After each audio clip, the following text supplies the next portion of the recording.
extraordinary admission from the chair of the Republican National Committee. Speaking Tuesday at DePaul University, Micheal Steele told students, quote, "For the last 40-plus years, we, meaning the Republican Party, had a Southern strategy that alienated many minority voters by focusing on the white male vote in the South." What makes those words remarkable is they come from the leader of a Republican Party that's long denied employing a race-based Southern strategy to win elections. Despite the fact that Republicans gained votes in the South during Richard Nixon's 1968 presidential campaign and turned the Southern states into reliable Republican electoral votes, the party has not usually acknowledged that it had anything to do with a calculated whites-only appeal. To quote Pat Buchanan, a self-acknowledged co-architect of the Nixon strategy, quote, "The charge that we built our Republican coalition on race is a lie." Not according to RNC Chairman Micheal Steele, it's not. Mr. Steele also alleged that Republicans used their Southern strategy for decades, well into the Reagan years and beyond. That view at odds even with Republicans who've tried to address the party's history of race and politics. Former RNC Chairman Ken Mehlman, for example, told the NAACP in 2005 that the Republican Party had alienated voters and had even tried to, quote, benefit politically from racial polarization.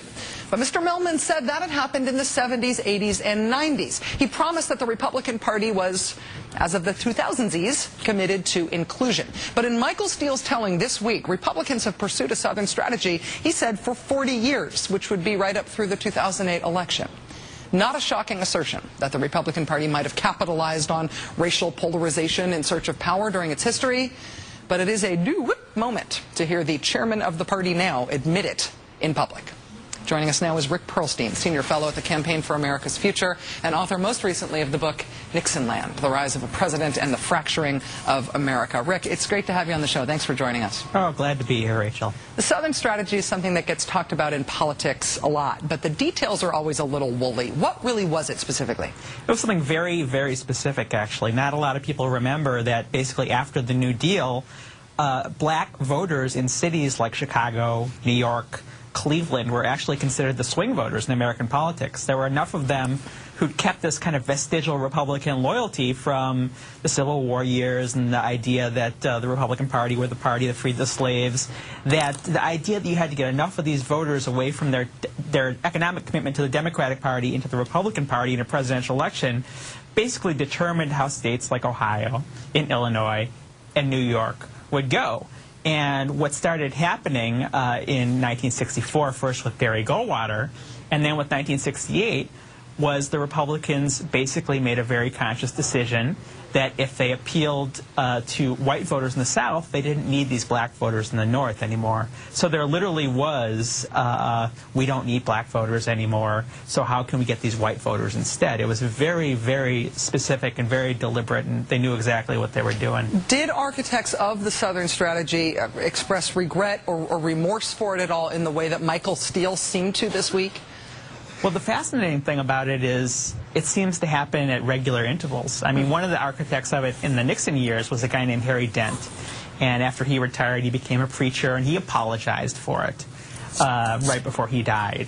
Lee Atwater became Republican Party chair. He apologized for it kind of when he's on his deathbed. So you can almost say kind of when these guys get ready to meet their maker, they kind of man up and own up to the strategy. Even Ken Mehlman was kind of out the door and, you know, kind of writing his resume for history when he said it was happening. So, you know, it says interesting things about, you know, what we can expect from Micheal Steele, whether he's, you know, heading out the door or whether he's trying to extend his tenure by, you know, basically setting up a deal where if you kick me out, maybe it's just because I was a truth teller on this civil rights issue.